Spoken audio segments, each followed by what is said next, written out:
Hello guys, අයිබෝවන්. අපි පොඩ්ඩක් ට්‍රිප් එකක් ආවා මේ පොළොන්නරුවට. ලස්සනයි. හායි හා. බලන්න මට වීඩියෝ එක. අපලා තාත්තාගේ අත්වන්න ලනවල් කරන බයි. ඉස්සුදාම්මේ. අපි බයි දෙන්න ලස්සනයි ලොකු නෑනේ. කෙලිම පරාක්‍රම. ඒ ඇටක වතකද? මේ දැවට මේ පයින් යනවා. මේ ඉන්නේ අපේ සෙට් එක. මේ ඉන්නේ.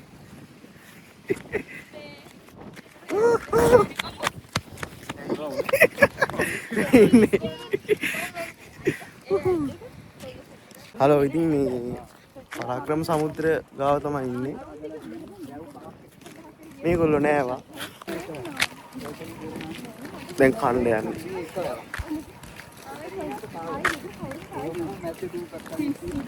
අයිය මොකද අන්තිමට කියන්නේ? මන්නේ පිස්සුදාගේ තාන්නේ නෑනේ නා. මෙහෙ වැවුනේ. මෙහෙ වැවුනේ. ඒක වෙන. කතා කියනවා. එනවා මේ ප්‍රසිද්ධ වෙච්ච මේකට ඌ කියන ඇන්ගල් එකට යනවා. බලන්න ටීචර්යි ගෝලයි කතාව හදාගෙන යනවා බොරු කතා හදාගෙන යනවා.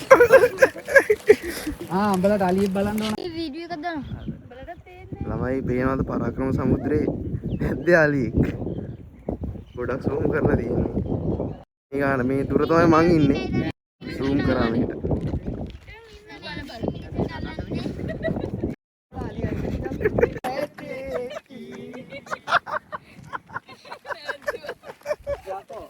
ඊටගෙන ඉන්නවා. ඊටගෙන ඉන්නද ජාතිජ්ජිය කියන්නේ? මේ තපං කොයිදින් අර පොක අලි වැව මැද්ද පීනනවා දුපත් වලට යනවා. නිකන් හරි මෙහෙම ආවොත් එහෙම දා කොහොමද සර්? මේ කරන්ට් වයර් තියෙනවා. මේ වතාල්. යයින් ආවුවයිනේ. ඔය අලියා මාරෙක් මට පීනනවා. ඇවිදිනවනේ. පීනනවා.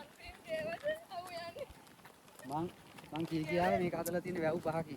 ඒක එක වැව කෑල්ලක් තමයි මේ. මේ කෑල්ල. ඊට පස්සේ අර. දැන් ගොඩක් වේ. පැහැදිලි. අර මිනිහෙකුත් යනවා. මිනිහක් යනවා. යාර යන්නේ? ඔව්. මිනිහෙක් නෙමෙයි මිනිහක් යනවා කියලා කිව්වේ. මිනිහෙකුත් යනවා. මිනිහෙකුත් යනවා. නෑ අලියට වඩා එහා පැත්තේ වහිනවා. අපි ආවා ඉතින් සංචාරක බංග. අපිට දුන්නේ ඒක.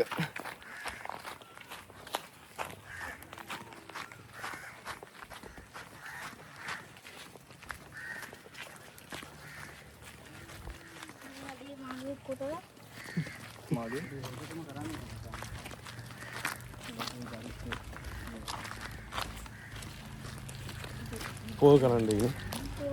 යාවා.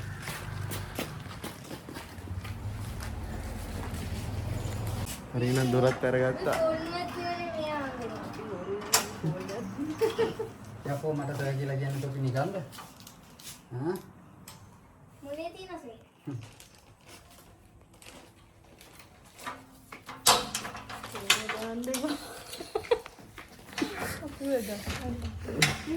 අපි බැංකු සාප්පුවක් හදනවා ආ සරපුරේ ගියා.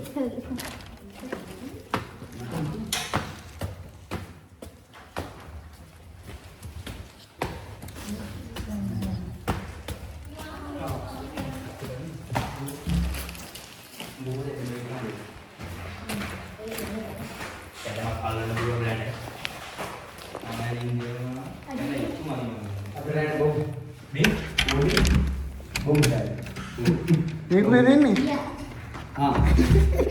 බල බෑක් කරාම හරියට යා ලන්නේ ෂේප් එක ඇඳයි රෑන් එක තියෙනවා. එනේ ඉතින් ළමයි අපි ලන්ච් එක ගන්න යන්නේ. ඒක අපි රෙඩි කරලා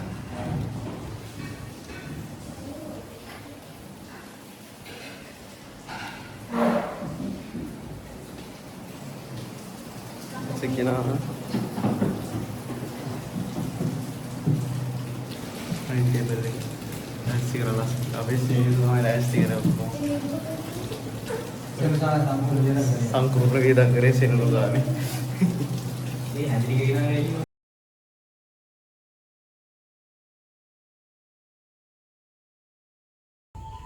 Hello guys. ඉතින් ඊයේ ලොකු වැඩක් තිබ්බා මේ අපේ අද ෂෝ එක ඊයේ රෑ 12 විතර නිකන් රිහර්සල් තිබ්බා. මම අමාරුවෙන් ආවේ vlog එකක් කරන්න මේ තරම් පණක් තිබ්බේ නෑ. මේ ඒකින්ද එහෙම නිදාගත්තා. නේද උදේ අපි මේ පොඩ්ඩක් ඇවිදින්න යන්නේ. ඇවිදලා ඇවිල්ලා නාලා කරලා මේ යනවා රියසල් වලට. රියසල් වලින් පස්සේ එන්න යනවා ෂොල්ට. දැන් ඉතින් අපි මේ පරාක්‍රම රජුරුවන්ගේ පිළිම බලන්න යන්නේ. පොත් අතේ තියන් ඉන්නේ. අපේ ඉස්සරහ තියෙන අපේ ඉන්න තැනට ඉස්සරහ තමයි තියෙන්නේ. ඒක තමයි ඉස්සරහම යන්න තියෙන්නේ. ඒක බලලා ඇවිල්ලා නාලා කරලා දැන් ඊට පස්සේ රියසල් යනවා. ෂෝ එක තියෙන්නේ 3:30 6:45. නේ අර පිටිලිම කීයද? කීයද? තනි ගලන. මේ මැෂින් වලින්ද නෙලා? මැෂින් වලින් නෙමෙයි. කුඩු කළ අඹනවා. මැෂින් එකේ. කවුකල පින්නෝ. කවුකල බරයි.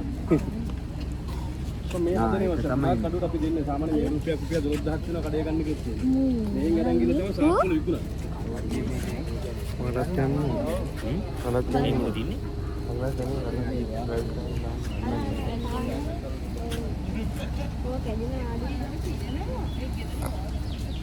යා.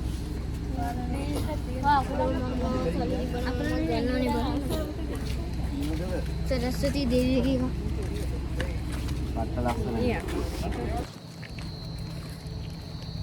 මාර අවුවක් තියෙන්නේ.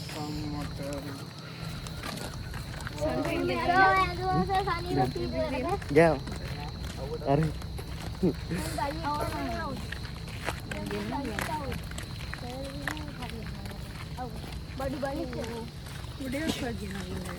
හරයි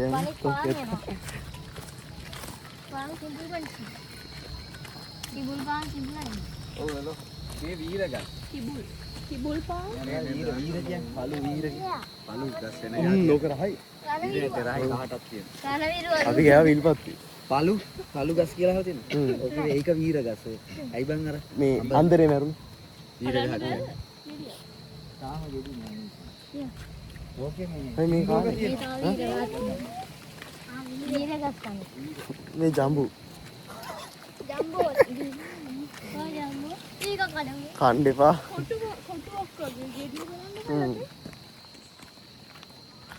තායවාසි ට්‍රිප් එක අපි ආව මෙතනට.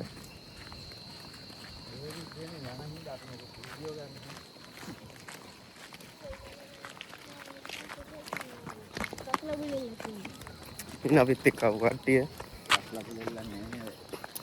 පොඩි එකා කියන ගස්වල දෙල්ලක් අපි දෙක. ඉන්නේ පරාක්‍රම රජුරු කියලා කියන්නේ. ඡායාරූප ගැනීම වලකුණු ඔක්කොම කියවන්න. හරියනම් සුබ දවසක් වේවා. ඔයාලා මේ ඇවිල්ලා ඉන්නේ පොළොන්නරුවේ පොත්ගුල් විහාර භූමියට. මේ පොත්ගුල් විහාර භූමියේ පුරා විද්‍යා ස්මාරක තුනක් දකින්නට තියෙනවා. එකක් තමයි හඳුනානුගත් ප්‍රතිමාව, දෙවෙනි එක කරාවැටුණු ස්තූපය හා පොත්ගුල් විහාරය. මුලින්ම මම ප්‍රතිමාව ගැන කියන්නම්. මේ ප්‍රතිමාව තමයි අපි දැන් මහා පරාක්‍රම බාහු රජතුමාගේ, එහෙම නැත්නම් පළවෙනි පරාක්‍රම බාහු රජතුමාගේ යයි සාම්ප්‍රදානුකූලව විශ්වාස කරන ප්‍රතිමාව. මහා පරාක්‍රම බාහු රජුරුව කියන්නේ කෑගල්ල දිස්ත්‍රික්කයේ දැදිගම කොටවෙහෙර කියන ස්ථානයේදී මානාබෙන්න රජුරුවන්ට රත්නාවලී කියන පිටවටත් උපන්න කුමාරයා තමයි මහා පරාක්‍රම බාහු එහෙම නැත්නම් පළවෙනි පරාක්‍රම බාහු රජු විදියට රට එක්සේසත් කරමින් ක්‍රිස්තු වර්ෂ 1153 වසරේ පොළොන්නරුවේදී මහ රජු ලෙස රාජාභිෂේකය ලැබලා තියෙන්නේ. එතුමා රජකම් කරලා තියෙනවා ක්‍රිස්තු වර්ෂ 1186 දක්වා වසර 33ක්. අන්නේ කාල පරිච්ඡේදය තුළ තමයි මේ ප්‍රතිමාව නිර්මාණය කළා කියලා සොයාගෙන තියෙන්නේ. ශ්‍රී ලංකාවේ අග්‍රගණ්‍ය තලයේ පුරා විද්‍යාඥයෙකු මහාචාර්ය පරණවිතාන ශූරීන් ප්‍රකාශ කරලා තියෙන්නේ මේ තියෙන්නේ අන්නේ කියන මහා පරාක්‍රම බාහු රජතුමාගේ ප්‍රතිමාව කියලා.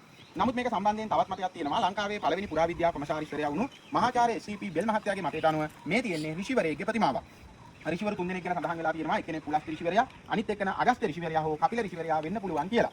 එතකොට මේ ප්‍රතිමාව හා බැඳුණු ජනකතාවට අනුව මෙතන තිබුණු විශාල ගල් පර්වතයක් පළු වශයෙන් වෙන් කරලා ඒ වායේ ඉදිරි පළුව ආධාරක විදියට ප්‍රතිමාවට පිටුපසින් හේතු කරලා තියලා තමයි මේ නිර්මාණය කරා කියලා ජනකතාවල සඳහන් වෙලා තියෙන්නේ. ඒ කියන විදිහේ ගල්පළු කීපයක්ම වාලට ප්‍රතිමාවට පිටුපසින් දකින්නට තියෙනවා. අර තියෙන මේ ගල්පළු. නමුත් පුරා විද්‍යාත්මකව මේ කතාව හරියටම තහවුරු කරගෙන නැහැ. එතකොට මේ පිටුපස්සේ තියෙන සියලුම ගල් කළුයි මේ ඉස්සරහා තියෙන ගලත් ප්‍රතිමාවක් සුදු. මේකට හේතුව තමයි මේ ගල් වර්ගය හඳුන්වන්නේ ග්‍රැනයිට් නැත්නම් කුරුඳු ගල් කියලා. මේක ස්වභාවයෙන්ම සුදු පාට ගලක්. මේක වැස්ස වැටිලා දියසෙවල් බැඳිලා කාලයක් ගියාම කළු වෙනවා.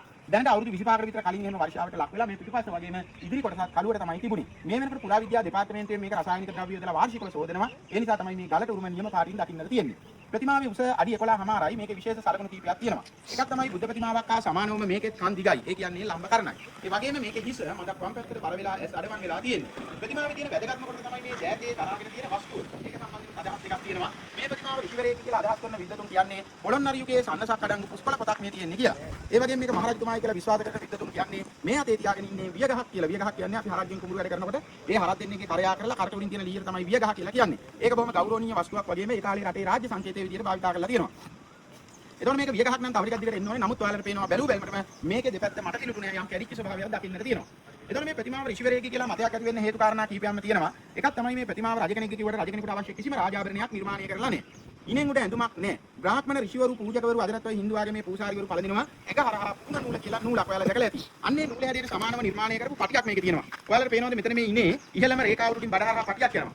පෙකණියෙන් එහාට එක මැකිලා ගිහිල්ලා එහා පැත්තේ උරේදුරින් යන්තම් තියෙනවා. දහපු ගැටේ තමයි හාකන් දෙකක් වගේ එහා පැත්තේ උරේදුරින් තියෙන්නේ. අන්නේ පටිය ඒ කාලේ භාවිතාව පුන නූල වෙන්න කියලා මහාචාර්ය බෙල් මහත්තයා අදහස් කරනවා. සමහර විද්වතුන් එක පිළිගන්නවා, සමහර විද්වතුන් එක පිළිගන්නේ නැහැ. කොහොම වුණත් මේ පුන නූල් කියනවා ලංකාවේ රජවරු පළඳලා නැහැ. මුහුණේ තියෙන්නේ බොහොම ශාන්ත තැන්පත් නිවුරු පෙනුමක්. ඔය ගල්තලාවට උඩින් ඉහළ තියෙනවා මධ්‍යකාලීන මේ ලංකාවේ භාවිතා කරන සිංහල අකුරු වලින් උලත් ඇස කියලා වචනයක්. ඒක වලට බලන්න වෙන්නේ උඩින් තියෙන නිසා මෙන්න මේ කාරණා නිසා තමයි මේ ප්‍රතිමාව ඍෂිවරයෙක්ගේ විශේෂයෙන්ම උලතිසි රිෂිවරයෙක් කියන මතය කියලා තියෙන්නේ. නමුත් මහාචාර්ය පරමිතාන ශූරින් ප්‍රකාශ කරලා තියෙන්නේ මේ තියෙන්නේ මහා පරාක්‍රමබාහු රජතුමාගේ ප්‍රතිමාවමයි. රාජාභරණ කිසි දෙයක් නිර්මාණය කරලා නැත්තේ මහ රජතුමා වප්මගුල් උත්සවයකට සූදානම් වෙලා ඒ කුඹුරට බහින්න සුබ නැකත එනකන් වියගහ දෑතින් දරාගෙන තියෙන ආකාරයක් නිරූපණය කරලා තියෙනවා. කුඹුරට බහින්න තියෙන සූදානම් නිසා රාජාභරණ නිර්මාණය කරලා නැහැ කියලා. පූර්ණ නූල ගැන එතුමා මතයක් ඉදිරිපත් කළා නැහැ. නමුත් කුලස්ති කියන වචනය ගැන එතුමා කියන්නේ පොළොන්නරුවට කුලතිසිපුර කියන නාමය භාවිතා කරපු නිසා ඒක යෙදුණා කියලා. ඉතින් මෙන්න මේ කරුණු සියල්ල නිසා අද වෙනකොට මේ ප්‍රතිමාව සම්බන්ධයෙන් මත දෙකක් ගොඩනැගිලා තියෙනවා. නමුත් බහුතර මහජන විශ්වාසය තියෙන්නේ මේක මහා පරාක්‍රමබාහු රජතුමාගේ ඒ කියන්නේ පළවෙනි පරාක්‍රමබාහු රජතුමාගේ ප්‍රතිමාව කියන එක.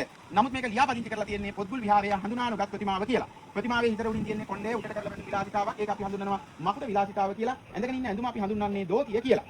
ඊළඟ මේ භූමියේ තියෙන ඊළඟ පුරාවිද්‍යා ස්මාරක තමයි අර තියෙන පස්කන්දක් තියෙන ගස්වැවිලා. අන්න ඒක ගලා වැටෙන ස්තූපයක්. ඒක තුළ තමයි මහා පරාක්‍රමබාහු රජතුමා කලුරිය කලාට පස්සේ ඊ ආදානෙන් පස්සේ එතුමාගේ භස්මාවශේෂය තැන්පත් කරලා නිර්මාණය කරපු ස්තූපය කියලා දැන් විශ්වාස කරන්නේ. නමුත් තාම කැණීම් කරලා නැහැ. අර පැත්තෙන් තියෙන්නේ පොත්ගුල් විහාරය. පොත්ගුල් විහාරයටම කපිල විහාරය කියලා කියනවා. පොත්ගුල් විහාරය කියන්නේ මහා පරාක්‍රමබාහු රජතුමා විසින් නිර්මාණය කරන ලද දැවැන්ත ප්‍රමාණයේ පුස්තකාල සංකීර්ණයක් හා ආරාමික පිළිවෙනක්. එතුමාගෙන් පස්සේ එතුමාගේ අගතිතුමා වුණු චන්ද්‍රාවතී කියන දේවිය ඒක නේද ප්‍රතිසංස්කරණය කරලා තියෙනවා. නමුත් 1215 වෙදී ඇති වුණු කාලිංග මාග ආක්‍රමණයෙන් පොළොන්නරුව බිඳ වැටීම සමගම ඒක විනාශ වෙලා ගිහිල්ලා ඒකේ නටබුන් පමණයි අද දකින්නට තියෙන්නේ. ඊළඟ වල එනකොට දැක්කේ මහා ජලාශය තමයි පරාක්‍රම සමුද්‍රය කියන්නේ. පරාක්‍රමබාහු රජතුමා ඒක නිර්මාණය කරලා තියෙන්නේ ඊට කලින් හිටපු රජවරු හදපු වැව් පහක් එකතු කරලා. තෝපා වැව, දුමුතුළු වැව, ඉරබතු වැව, පූ වැව, කලහකල වැව කියන වැව් පහ එකතු කරලා තනි ජලාශයක් තමයි මහා පරාක්‍රමබාහු රජතුමා පරාක්‍රම සමුද්‍රය නිර්මාණය කරලා තියෙන්නේ. එතුමා තමයි ප්‍රකාශ කරලා තියෙන්නේ අහසින් වැටෙන එක දිය බිඳක්වත් මිනිසාගේ ප්‍රයෝජනෙට නොගෙන මුහුදට කලා යන්න ඉඩ දෙන්න එපා කියලා. ඒක තමයි මේ සම්බන්ධයෙන් කරන් තියෙන කෙටි විස්තර. හරි ඉතින් මේ අපි පරාක්‍රමබාහු රජුගේ කියන පිළිමේ බැලුවා.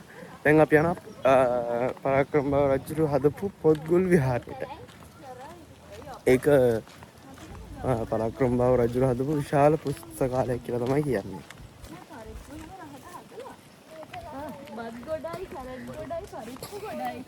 දැන් ඉතින් අපි මේ පුරාවිද්‍යාත්මක ස්ථාන බලන්න ආවනේ. එතකොට මේ අපේ ටීචර්ලා කට්ටිය ළමයි කෑම ගැන කතා කරනවා. බලන්න කාපු කෑම ගැන කතා කරන්න එපා.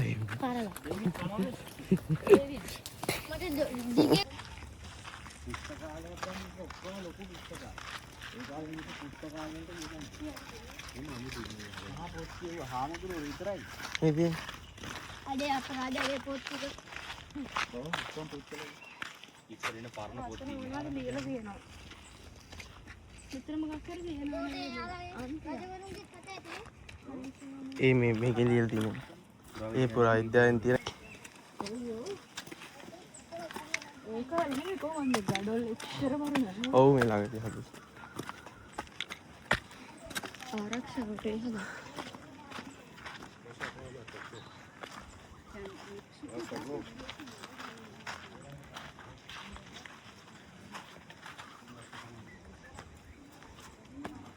මේව නම් ගඩොල් ඒ කාලේ.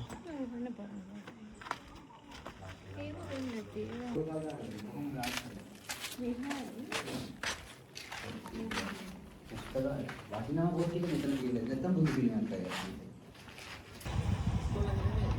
ඊකටය. ඒ ලස්සන නේද කැටියක්. අලි කොහොම වලින් කපන්න අමාරුයි නේ. යාගේ තියෙනවා ටික. හරි ඉතින් ළමයි අපි පුරනවර චුට්ටක් විසලා අපි යනවා දැන් රියසල් එකට තියටර් එකට යන්නේ.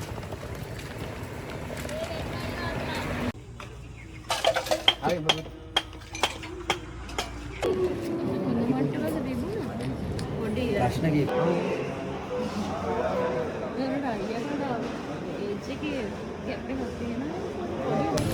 ඉතින් guys පළවෙනි ෂෝ එක ඉවරලා රෙස්ට් එකක් ගන්න අපි ආවා. අඩේකට ආවා කන්ද. මේ ඉන්න අපේ ප්‍රදර්ශන ගන්න අයියා. ඉතින් අපි සෙකන්ඩ් ෂෝ එකට යන්නේ.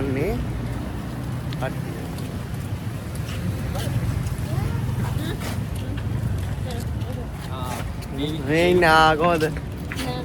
මේක තමයි කොහොමද? නොස්ටැලජියා.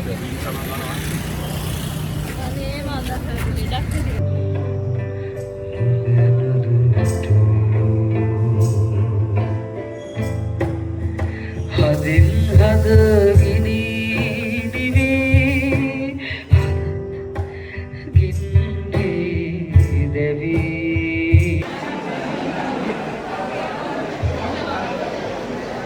දැන් අපි නාට්‍ය ඉවරුණා සෙකන්ඩ් ෂෝ එකක් තිබුණා. ඊට පස්සේ අපි තිරන්න ඒ ගෙදරට ආවා. රෑ චුට්ටක් මෙහි ඉඳලා පාන්දර 3 මාර කෝච්චිය යන්නේ. බලන්න අපේ තිරණයට හම්බුණු කුසලාන ටික. පාන්දර 4යි වෙලාව. ඩේවිඩ් අපි දැන් ගා කෝච්චිය මැග්ගා.